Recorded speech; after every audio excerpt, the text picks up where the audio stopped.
So now we have gone through three types of price elasticity of demand.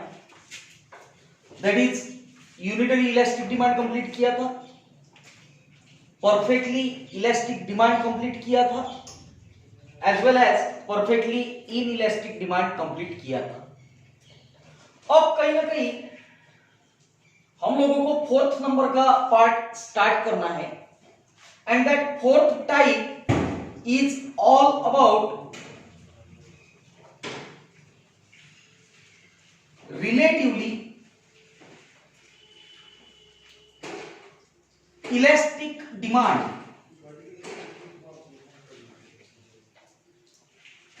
ख्याल है, fourth number का part दिया गया, that is about relatively elastic demand. And but obvious, अगर कब relatively elastic demand है तो relatively elastic demand में न्यूमेरिकल वैल्यू जो आएगा, that value will be greater than 1। बराबर? अरे रिलेटिवली इलास्टिक डिमांड में वैल्यू क्या आएगा? Greater than 1। अब कहीं ना कहीं इसे स्टार्ट करते समय ख्याल देना, पहले तो लिखना पड़ेगा what is the meaning of relatively elastic demand. When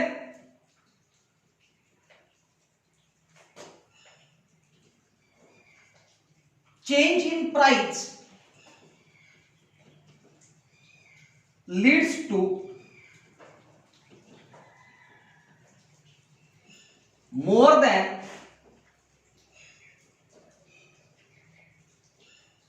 change in quantity demanded,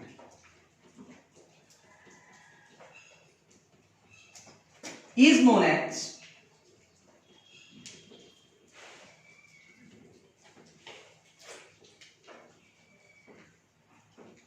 relatively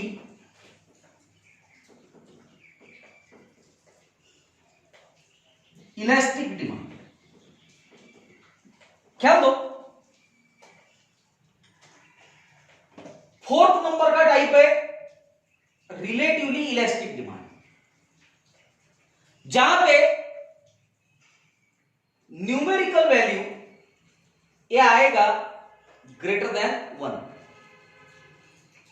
now where change in price leads to more than change in quantity demanded is known as relatively elastic demand। समझने की कोशिश कर, जब कभी price बदलने की वजह से क्वांटिटी डिमांडेड में मोर देन चेंज आता है, मोर देन या इसके लिए वर्ड आता है ग्रेटर देन। बराबर? अब अपने लिए इंपॉर्टेंट यह है कि भाई इसका न्यूमेरिकल कैलकुलेशन कैसे आएगा। For example, EP is equal to 20 divided by 10। बराबर?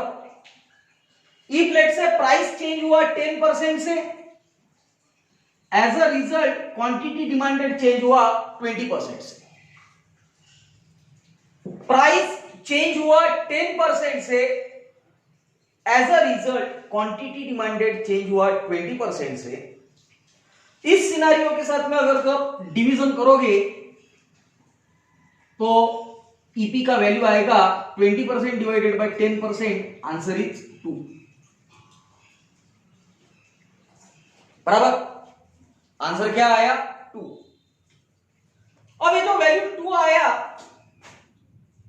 Definitely 2 is greater than 1। अरे भाई 2 ए आंसर आ रहा है। बराबर? 2 ए जो आंसर आ रहा है, this answer is always greater than 1। बराबर? तो बट ऑब्वियस हम लोगों का जो कंडीशन था मोर देन वाला, वो सेटिस्फाई हो रहा है। अब ऐसे केस में अगर कब डायग्राम प्रिपेयर करना है, so let's say x axis, this will be y axis and this is the point of origin. जहां तक y एक्सिस का सवाल है, y एक्सिस पे हम लोग हमेशा शो करेंगे प्राइस, एंड x एक्सिस पे हम लोग शो करेंगे क्वांटिटी डिमांडेड. पर क्लियर हुआ? y एक्सिस पे शो किया गया प्राइस, x एक्सिस पे शो किया गया quantity demanded. Now try to understand, if let's say product का प्राइस 10 रुपए था. जब प्राइस 10 रुपए था तो let's say quantity demanded was 30. When price was ₹10, quantity demanded was 30. Clear?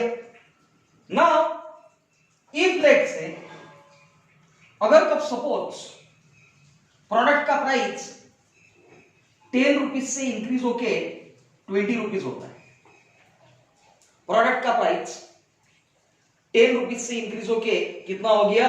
20 rupees. बराबर. कितने परसेंट से इंक्रीज हुआ? 10%. As a result quantity demanded is 10. ये 30 से 10 पे आ गया, इसका मतलब कितने परसेंट से कम हुआ? 20%. देख, प्राइस 10 से लेके कितना हो गया? 20. प्राइस 10 से लेके 20 हो गया, इसका मतलब कितने से इंक्रीज हुआ? 10%. And but obvious quantity demanded है 30 से कम होके 10 हो गया. अभी 30 से कम होके 10 हो गया, इसका मतलब है एक कितने परसेंट कम हुआ? 20%. बराबर. सो 20% डिवाइडेड बाय 10% करोगे तो अल्टीमेटली यहां पे जो आंसर मिलेगा दैट इज 2. और कहीं ना कहीं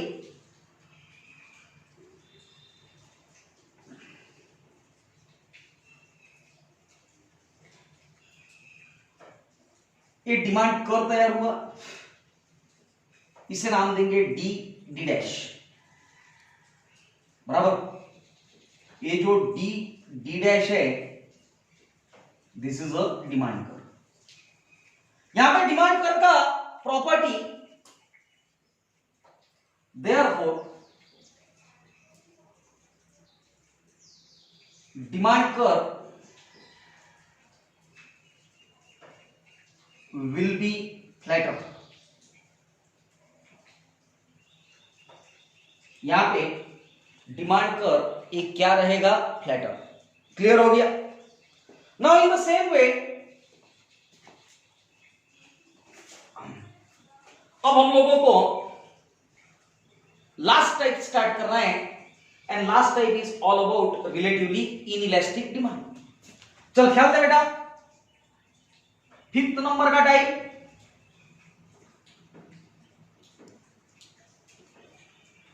इसका नाम आएगा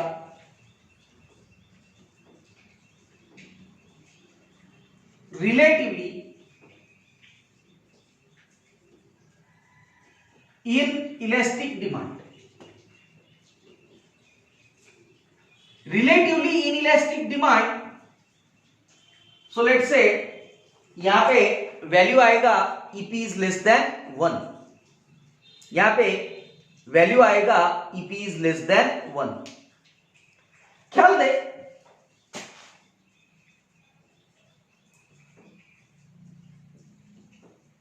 when change in price, when change in price leads to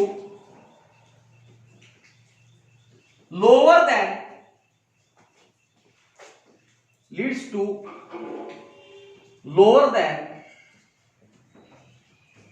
change in quantity demanded.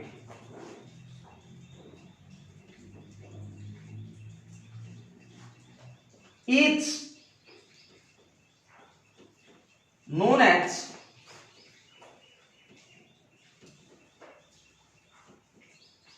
relatively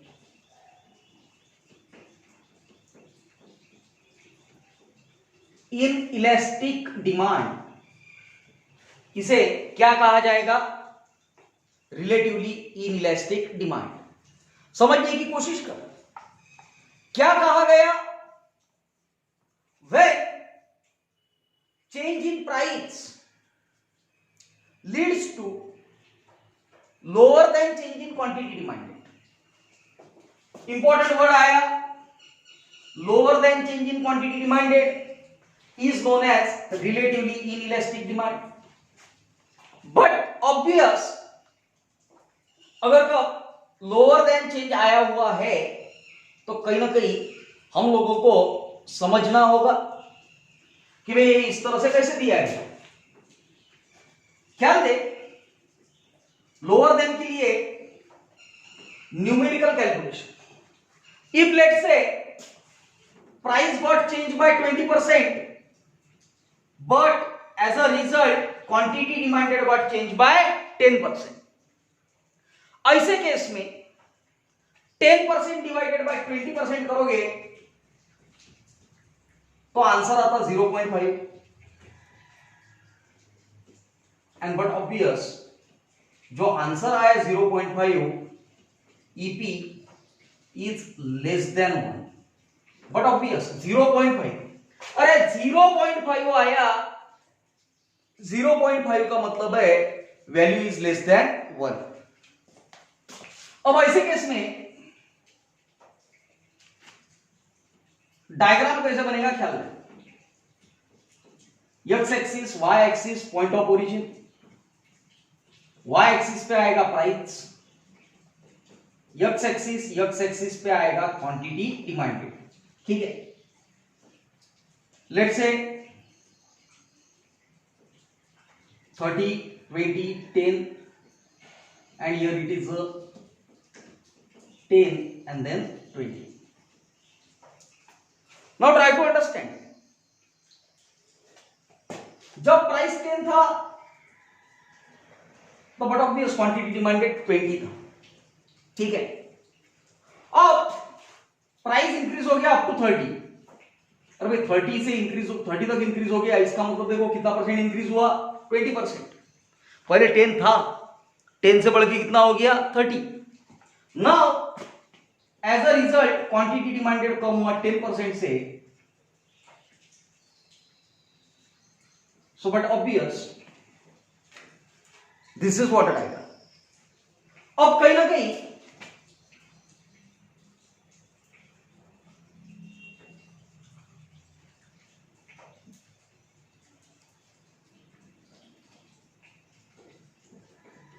this is what D dash, और ये जो डी डैश तैयार हुआ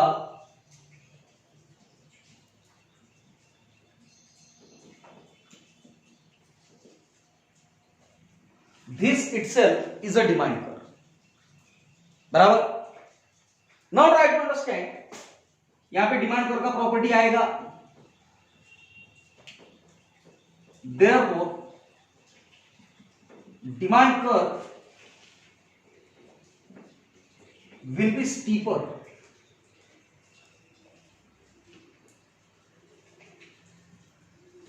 डिमांड कर्व क्या रहेगा? स्टीपर। बेटा यहां पे डिमांड कर्व क्या आया था? Flatter. Clear? So these are about the types of price elasticity of demand. अगर का कुल मिला के एक ओवरऑल कंक्लूजन देखोगे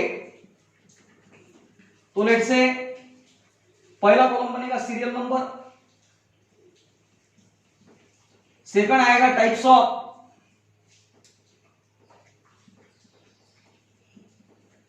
प्राइस इलास्टिसिटी ऑफ डिमांड, यहां पे आएगा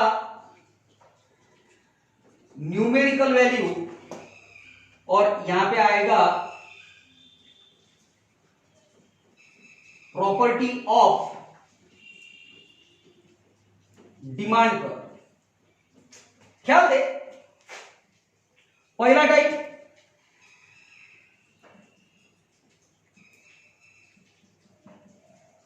पहला टाइप है unitary elastic demand. Unitary elastic demand, यहां पे आंसर आएगा ईपी इक्वल टू 1, ठीक है। एंड डिमांड कर्व का प्रॉपर्टी वो रहेगा रेक्टेंगुलर हाइपरबोला, ठीक है। देन सेकंड, परफेक्टली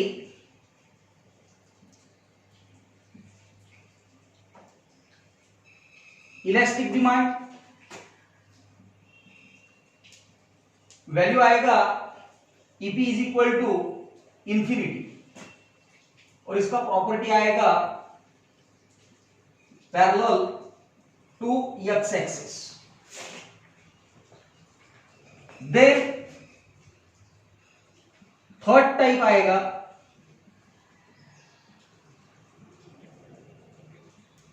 परफेक्टली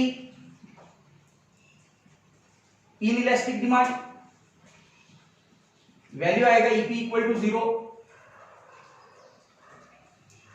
और ये रहेगा parallel to Y axis. Fourth number आएगा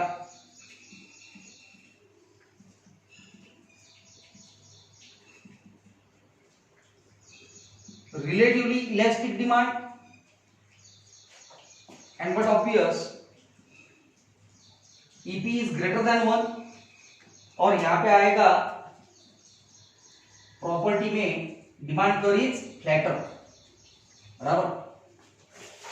last type is there, that is